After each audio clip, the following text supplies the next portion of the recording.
आपली माया मीराची बहीण आहे. अथर्व, हे काय बोलतोयस तू? नाही नाही नाही, हे शक्य नाहीये, हे इम्पॉसिबल आहे. ना मी कोणाची बहीण आहे ना कोणी माझी बहीण आहे. माझं काहीच पास नाहीये. हे कसं पॉसिबल आहे? माया, तुला कदाचित आठवत नसेल.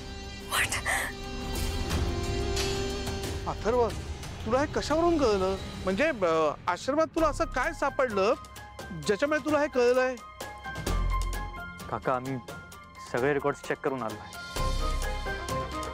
13 जानेवारी 2005 ला मीराची बहीण हरवली. 24 जानेवारी 2005 ला मायाचं आपल्या अनाथ आश्रमात ऍडमिशन झालं. रेकॉर्ड प्रमाणे जी जन्मखूण राधाच्या मानेवर आहे तीच जन्मखूण मायाच्या मानेवर आहे.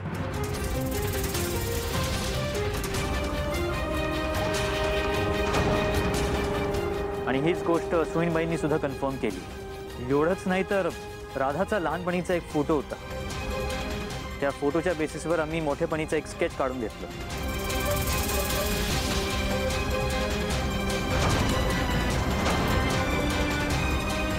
ते स्केच सुद्धा मायाशी जुळत आहे.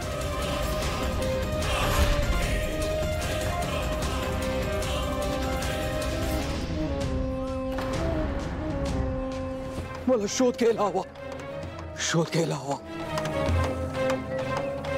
त्या आत्म्याला माझी गरज आहे, माझी गरज आहे.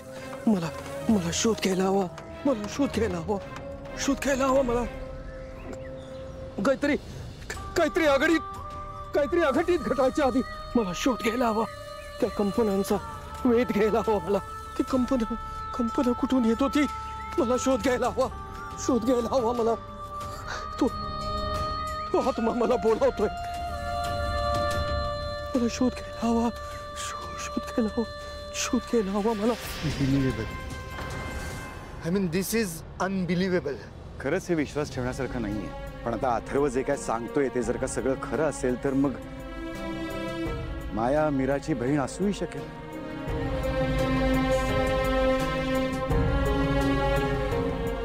वहिनी, तुला काय वाटतंय?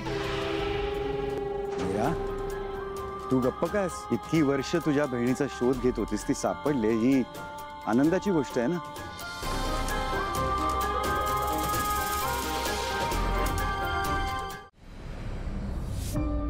हीरा,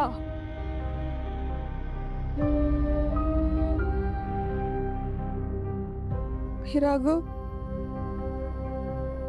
तुला सांगायचंच राहिलं का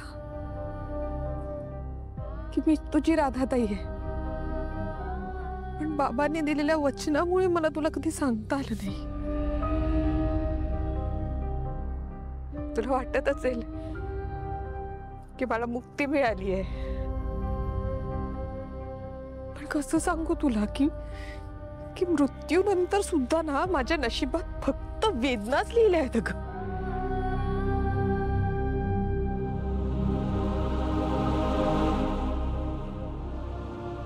मला खात्री आहे तू माझ्या वेदाची, अथर्वची खूप काळजी घेशील. मायाला ना चांगलाच धडा शिकवशील. रामपुरे घराण्याची सून म्हणून तू तुझ्या सगळ्या जबाबदाऱ्या पार पाडशील. पण एका गोष्टीची खंत कायम राहील मला, की मी तुला नाही सांगू शकले की मीच तुझी राधाताई आहे.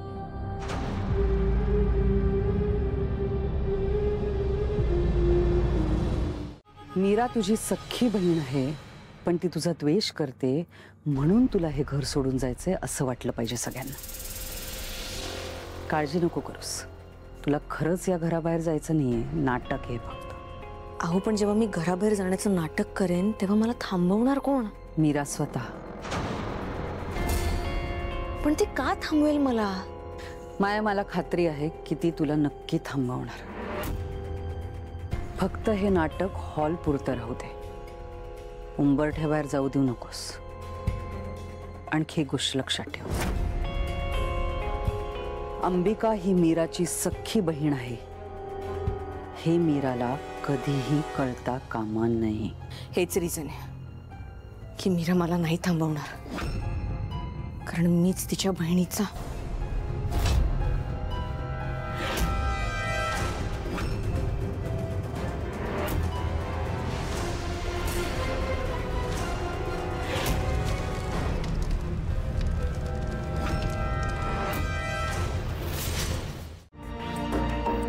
ठीक आहे, सांगायचं नसेल तर नको सांगूस, काही हरकत नाही. मीरा, तू तुझ्या बहिणीची इतकी वर्ष वाट बघितली आहेस. तुझ्या आणि मायामध्ये जो काही वाद असेल तो तुझी बहीण सापडली यापेक्षा मोठा असू शकत नाही. रक्ताच्या नात्यांमध्ये काही गोष्टी सोडून द्याव्या लागतात. वाद, आर्ग्युमेंट्स या गोष्टी नात्यांपेक्षा मोठ्या नसतात. या गोष्टीचा विचार करून बघ, कदाचित तुला गोष्टी एक्सेप्ट करायला इझी पडेल. दादा, मीरा वहिनी सॉरी, ती माया घर सोडून चालली आहे.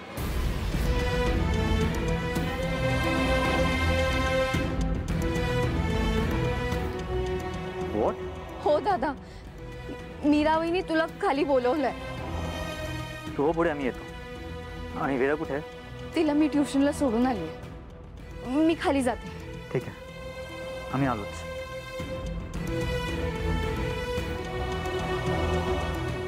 काय करायचंय मीरा? मायाला थांबवायचंय की जाऊ द्यायचंय?